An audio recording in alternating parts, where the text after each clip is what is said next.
30 दिन लगातार रोजा रखने से आपके जिस्म में क्या पॉजिटिव हेल्दी चेंजेस आते हैं, आए आपको बताते हैं। जी हाँ, रमजान के बाबरकत महीने में ना सिर्फ हमारी वो रूह के लिए बहुत अच्छा है, हमारी रूह की क्लिनजिंग के लिए अच्छा है, हमारे जिस्म के लिए भी बहुत अच्छा है। जिस्म के लिए कैसे अच्छा है इसके बारे में बात करते हैं। सबसे पहले जब आप पूरे 30 दिन का प्लान बनाते हैं, हमने रोजा रखना है, रमजान का महीना आ गया है, उसमें जब आपके शुरू के 7 से 8 दिन होते हैं, उसमें सबसे पहले आपका जो ब्लड शुगर लेवल है वो नीचे आना शुरू होता है नेचुरली, और ब्लड प्रेशर भी नेचुरली मेंटेन हो जाता है, या जिनका हाई होता है इनका लो हो जाता है आपके, और इसकी वजह से आपके जिस्म में जो रिपेयर सिस्टम है वो एक्टिवेट होता है। दूसरा स्टेप ये होता है कि आपका जिस्म रिपेयरिंग की तरफ आना शुरू हो जाता है। जैसे ही जिस्म रिपेयरिंग की तरफ आता है, आपका जिस्म अंदर से सफाई करना शुरू कर देता है, टॉक्सिन मटेरियल बॉडी से बाहर आना शुरू हो जाते हैं।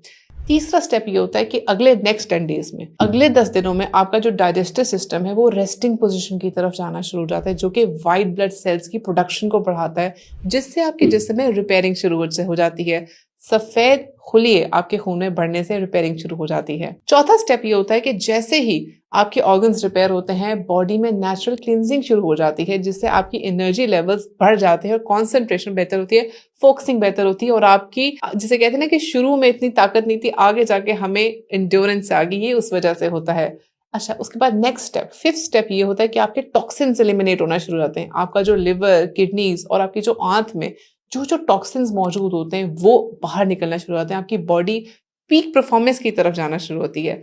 सिक्स्थ स्टेप ये होता है कि आपकी जो परफॉर्मेंस और एनर्जी है वो बढ़ना शुरू हो जाती है। आखिरी दिनों में स्पेशली जो लास्ट डेज की तरफ आते हैं रमज़ान के महीने के, आपकी बॉडी अडेप्ट होना शुरू हो जाती है और आपकी एनर्जी और परफॉर्मेंस बहुत बेहतर हो जाती है। सेवंथ चेंज ये होता है कि ऑटोफेगी प्रोसेस चलना शुरू होता है। रोजे के दौरान स्पेशली जब आपको भूख प्यास की हालत में होते हैं तो जिस्म में ऑटोफेगी होती है, यानी कि आपके जो सेल्स होते हैं वो ऑटोफेगी की तरफ जाते हैं, आपके टॉक्सिन्स बॉडी से रिमूव होते हैं जो आपकी सेहत के लिए बहुत बुरे होते हैं, और आप हेल्दी होना शुरू हो जाते हैं। आठवां सबसे इंपॉर्टेंट चीज ये होती है कि आपके हेल्थ बेनिफिट्स इसमें बहुत हैं। जिन लोगों को शुगर होती है उनकी शुगर लेवल मेंटेन होना शुरू हो जाती है, जिन लोगों को वजन का मसला है उनका वजन भी कंट्रोल होना शुरू होता है, जिनका ब्लड प्रेशर का मसला है वो भी अपनी अद्वियात लें टाइम पर और रोजा रखें, तो उससे उनका ब्लड प्रेशर भी कंट्रोल रहता है।